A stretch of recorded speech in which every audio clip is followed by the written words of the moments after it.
we should call maintenance. I'll fix it.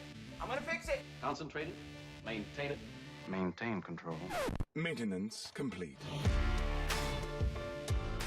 Thank you for joining our show today. This is The Maintainers, a Blue Cap community podcast. Hi, I'm David Lee, Enterprise Account Director with Tractian, an experienced leader in the world of reliability-centered maintenance. And I'm Jake Hall, the Manufacturing Millennial, an advocate for manufacturing, automation, and skilled trades. Thrilled to be a co-host for the show. And today we're joined by Longchi Foma. Longchi is a general manager over at Kalera, a global leader in vertical community farming. He's also a strategic leader who utilizes large-scale, cross-functional teams to maximize profits. To do this, he leverages his IoT skills, logistics, supply chain management, budget development, and resource management, amongst many others. But first, a word from our sponsor. This podcast is brought to you by Tractian. Tractian offers streamlined hardware and software solutions designed to make maintenance more reliable and profitable. Their AI-powered condition monitoring and asset management solution predicts machine failures and unplanned downtime, allowing clients to save an average of $10 million every trimester. It's artificial intelligence quarterbacking your maintenance. All right, well, thanks for joining us, Longchi. Before we kick into industry conversations, I want to get to know you a little bit better, and I want the audience who's listening to know you as well. So we're in the middle of summer right now. If you invited David and I to come somewhere that you just love to relax in the summertime, what's your pick? Well, I have to say North Dakota, because it's hot as hell in Texas. So what do you like about North Dakota?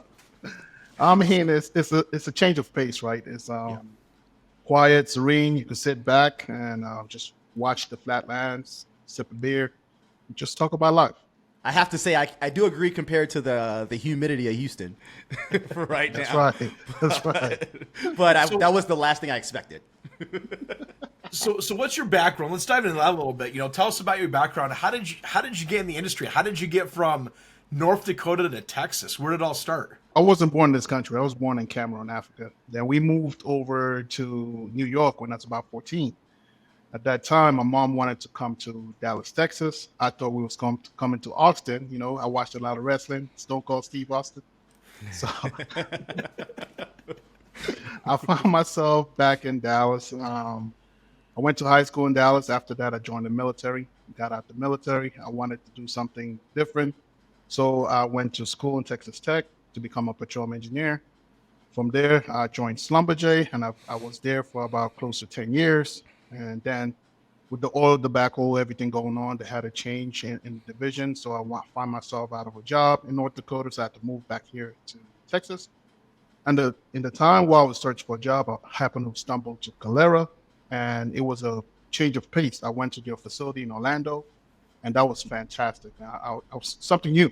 I thought it was going to be a wave of the future. So I wind up joining the company. We opened up the facility here in Humboldt, Texas, and I've been here ever since. That's awesome. So, I mean, what a background. Coming to America, being in the military, thanks for your service. And I like what you talked about the future. So, I kind of want to open up with our first segment that we have is the future of factories. Meet the future. To our futures. What future? The factory. My factory. Everybody's factory. I love your factory. My factory, my rules. We think of farming, the big fields with the tractors and the combines going out there, tilling the dirt, putting a bunch of fertilizers, spraying chemicals, a lot of that stuff, that's out there with traditional farming that we think of. But There has been a shift in the industry. I think a lot of it is because people want to be more sustainable. And also they wanted to say, well, hey, we can't put big farms in the middle of cities. But you can be more efficient when it comes to vertical farming and all that stuff. So can you describe for a person who's never seen a vertical farming system before, what does it look like to them? All right. So I just want you to imagine you walk into a warehouse. Let's just say it's about 60,000 square foot. You see a whole bunch of structure vertically standing up.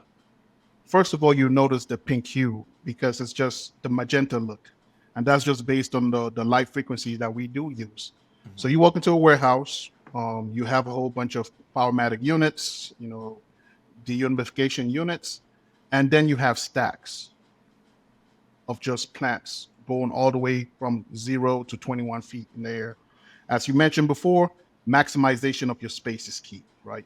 At max capacity, we're able to do somewhat of upwards of 18 million heads if we were to be max capacity. That is per year.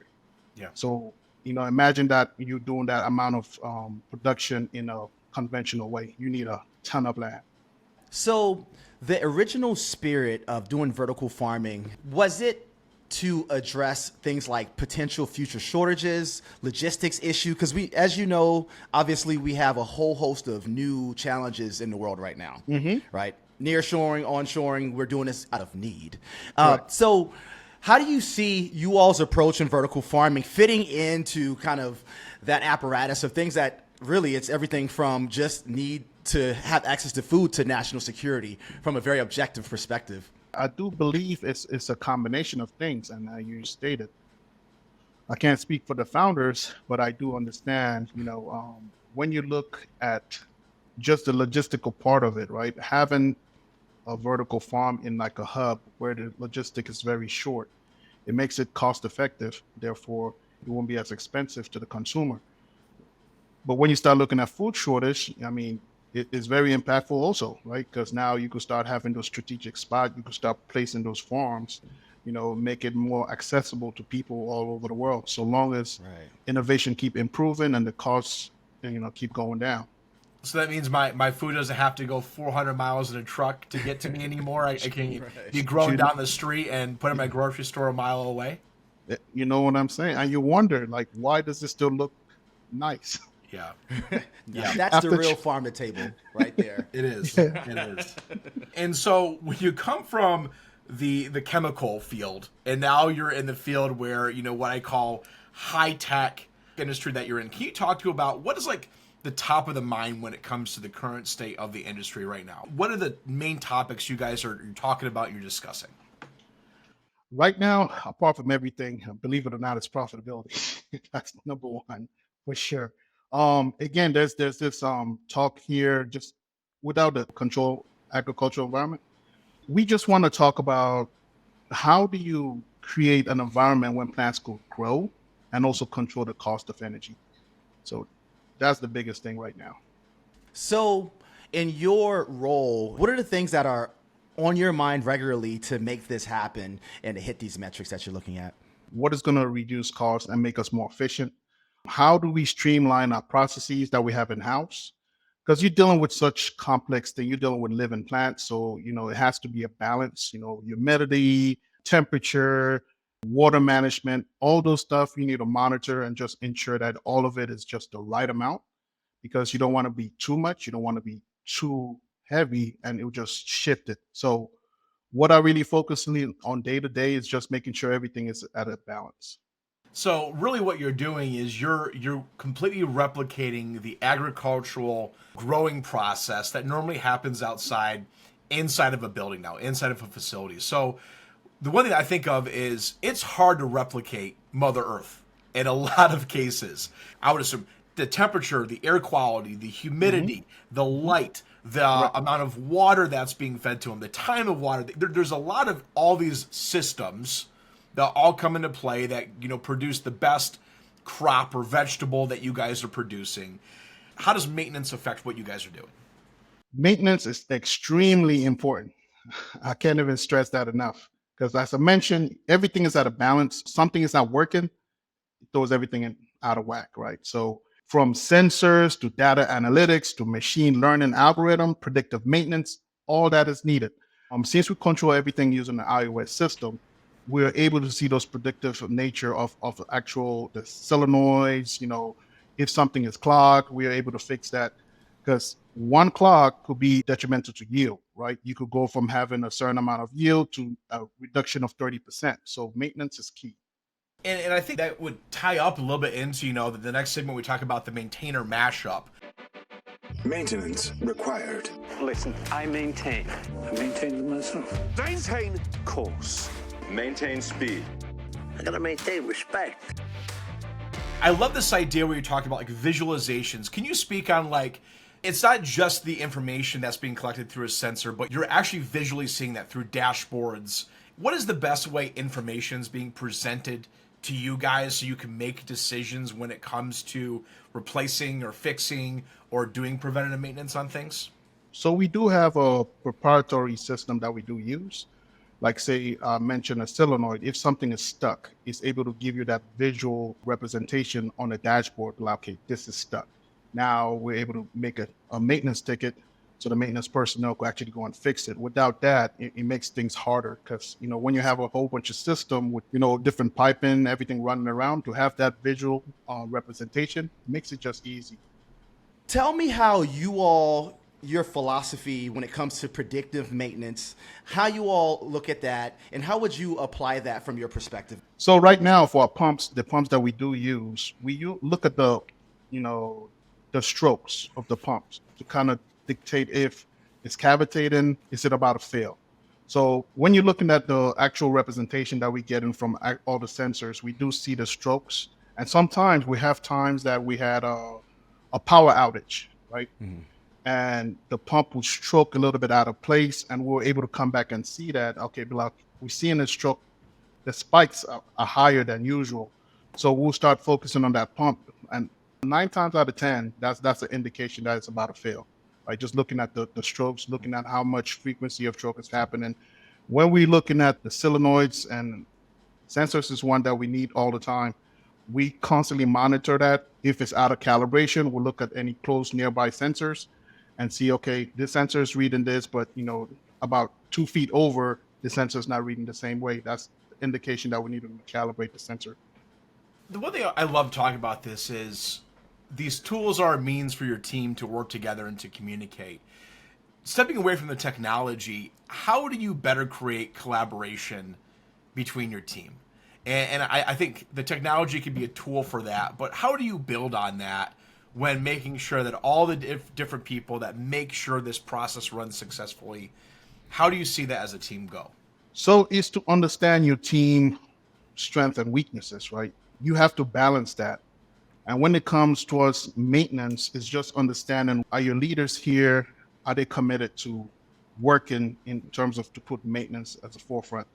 Then are they trained? Are you working on how they're training and skill development? That's key, number one, because if people feel like they're actually trained and they're developed, they're willing to buy into the whole objective of just ensuring that everybody's good in terms of keeping the equipment up to par. I believe it's just you working into the strength, right? Because for me personally, I have a team of 7. To figure out how do they work as a leader, how do they work as a person, how do they work here, and I try to balance them by giving them feedback, seeing what the strengths are, position them the right way to make sure there's success. And if I see there's a weakness, I try to position somebody with them to cover that weakness. So evaluating your staff, your maintenance workers and things of that nature, what are ways that you look at, whether it be their skill set, testing it, their performance? How are you evaluating that? And are you utilizing any sort of technology to track that? And what's your general approach there? Funny you asked that, right? There is this company that we started early on with Kalera. Well, we were partnering with them to use their analytics. They're called PI. Right? It's one of those tests that you take, it will tell you how you work, but this one is incredibly accurate. Each leader would take that test and you're able to see how they actually work. Like are they more introvert? Are they more, routine wise? Are they more detailed or not? So we use that every day to just, communicate. And the more I use it over time, you see how accurate that is. So using that tool, I'm able to better communicate certain objective to my subordinates, or if there's an issue, I know like they're not very confrontational, I know how to navigate that with them too. So they're able to absorb the information without feeling like they're not being heard. Are you seeing a level of acceptance when it comes to this technology through different generations? The one thing I always see is millennials and Gen Zs, the younger ones, they love this idea of technology and collaborating with it, where older generations might be a little bit more skeptical. When you have, you said you have a team of like 7 people that you're working with, What's the demographic of that team, and how do you make sure that, all these different generations work together when it comes to embracing this type of technology? Well, the demographic is pretty wide and spread here, right? So we have the young millennials here too. Then we have some of the older ones too. But I will say I work incredibly hard on myself to listen more and to just understand the human side of things, right? You have to understand the human side of things first and foremost. So I use that, and then you leverage technology to further amplify what I'm discussing with them, or what I want to make clear, or objective that I'm setting for the whole farm. I feel as technology is one of those things you either get with it or you get left behind. So it's just one of those things. We're gonna fix it. Get the tool. Pick the one right tool. The right tool for the right job. So you mentioned a few different parts or different pieces of technology that you all are utilizing. So tell us about your toolkit. What type of technology stack are you utilizing across the board? You've mentioned a few, but give us an overview and kind of how that impacts the actual operation. We have several, right? In terms of just inventory management, just CRM, we use Dynamics just to manage the whole business. When it comes to the maintenance side, I know we're still in the process of rolling out new things. We're still building out our actual maintenance process here. So we're still in the early stage of it, but now we are basically getting all our inventory into the maintenance system. We are, detailing out the actual maintenance process from using actual documentation from the manufacturer. Then from there, we're going to be moving towards doing predictive maintenance ourselves. Like, see, when do we actually need to do the predictive maintenance rather than what the manufacturer tell us? Because sometimes, depending on your environment, it could change. Then in terms of people management, of course, we use ADP. That's another set just to manage the workforce.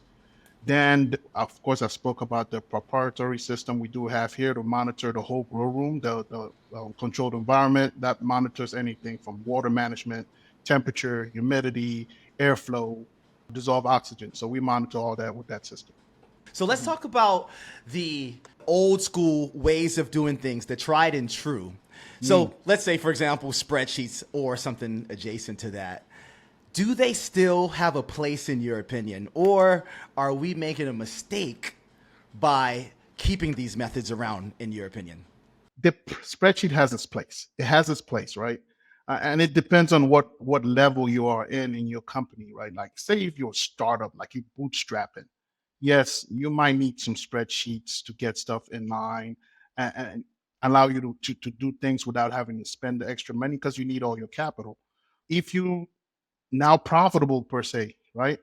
You could afford to be efficient, get things that is seamless, have some automation in place. Yeah, spreadsheet will be dead at that point.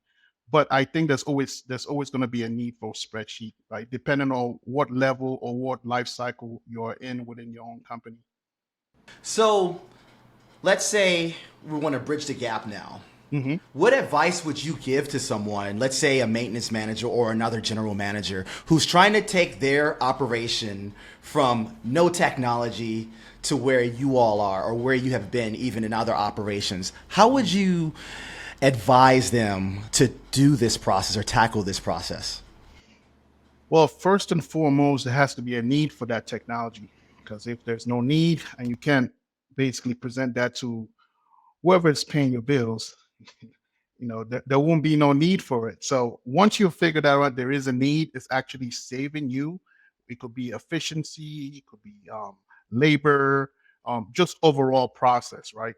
If it's saving you that, you're able to put forward the user case and there's a monetary value tied into that, then I would be like, okay, then you move forward, which a lot of the time that's what we had to do here.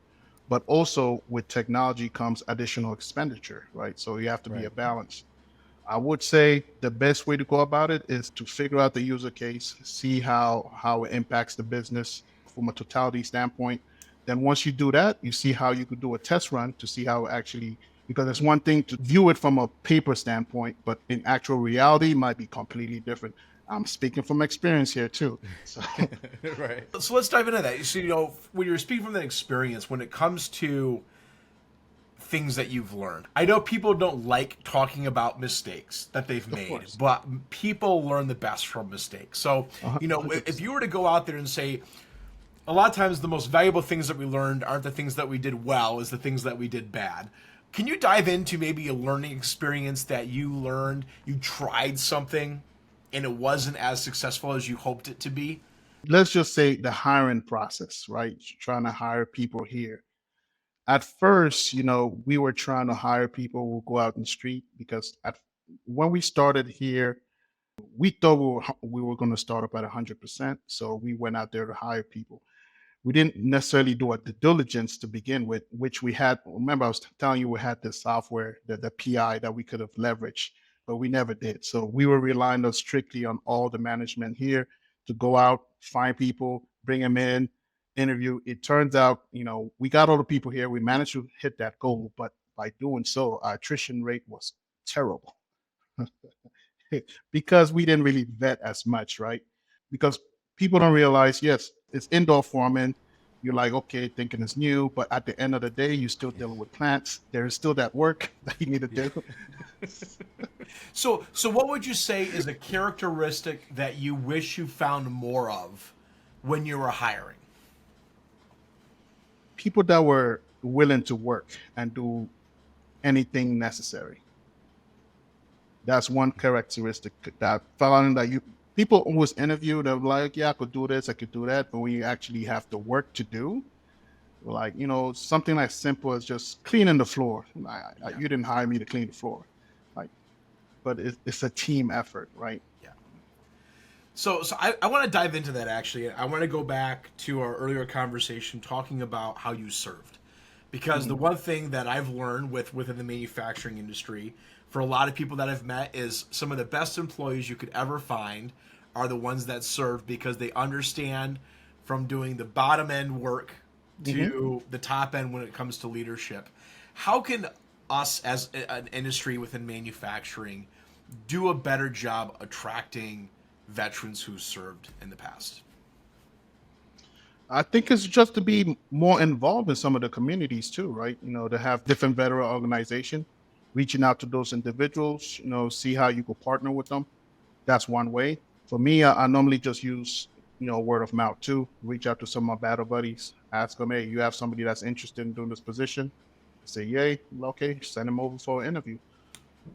Longchi, you may have heard of the Skill Bridge program. And so that's one of the things I'd like to mention as a resource for different companies listening to this now. But let's change the perspective a little bit. What advice would you give to veterans who are currently listening to this podcast and they're interested in getting into maintenance, or let's say they're a maintenance worker who they're interested in showing their leadership capacities more, wanting to be the general managers or wanting to be the plant managers like yourself? What advice would you give to these type individuals? Because I'm sure that we have a lot listening today.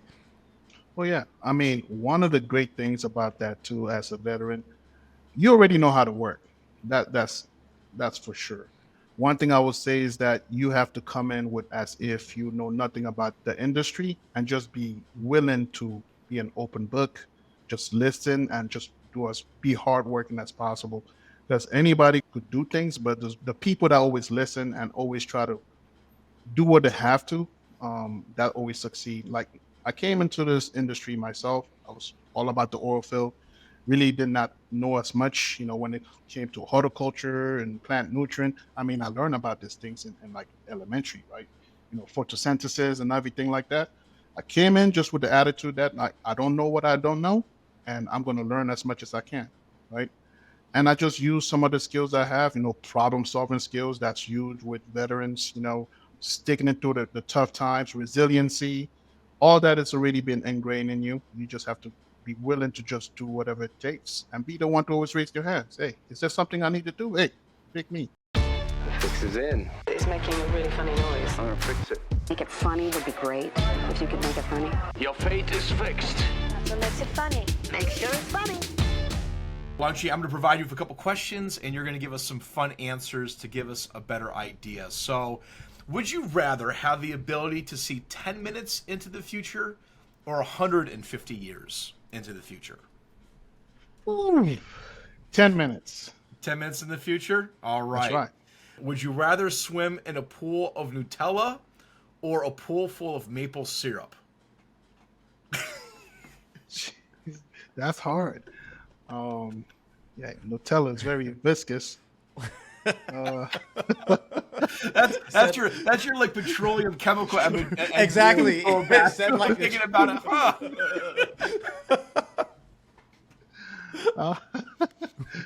I would say maple, man. I have a better chance to swim out of there. All right. Would you rather have a personal maid to do your cleaning or a personal chef to cook your food? Oh, personal chef, hands down. Personal chef. All right. As we wrap up our conversation, Longchi, the one question I love to ask is there something that we haven't talked about yet or brought up in conversation? Just the potential of the control environment in agriculture. Again, as people can become more conscious about what they put in their mouth, right? One thing I have to say, like even working here, the lettuce is definitely, it do taste better. They really do. You get to see a different side of things, right? Agriculture is everything. What you put in your mouth is basically makes you. I think more people need to be more knowledgeable when it comes to agriculture. The control environment space is still in the beginning. There's not a lot of information out there for it. So I encourage people to learn. You could even implement this in the back of your yard, right? They have so many different technology. I just think the more people that become interested in it, the more bigger the space will become. And just look at the climate changes, right? Look at what's happening, when we had the aphids, all the issues here in California. The more we have this industry start blooming, the better it is for everybody, right? I think the thing with that as well is, when you hit sustainability, it talks about with future generation. I think, the future generations are going to choose with their pocketbooks where they want to buy stuff. And if they have the option to buy something that's going to be more sustainable and more healthy for them and what they view down the road, they're going to make that decision. So I think if you're a company that's producing agriculture or if you're a manufacturer that's producing whatever product, I think it's one of those topics that definitely need to be discussed and looked at on your impact. 10-4. Well, Longchi, thanks so much for joining us. Thanks for your insights on, how we can get the community more involved, how we can get our industry more excited about reaching the future generations, and how maintenance is really affecting us and our daily lives with our work. Oh, yeah. Maintenance is key.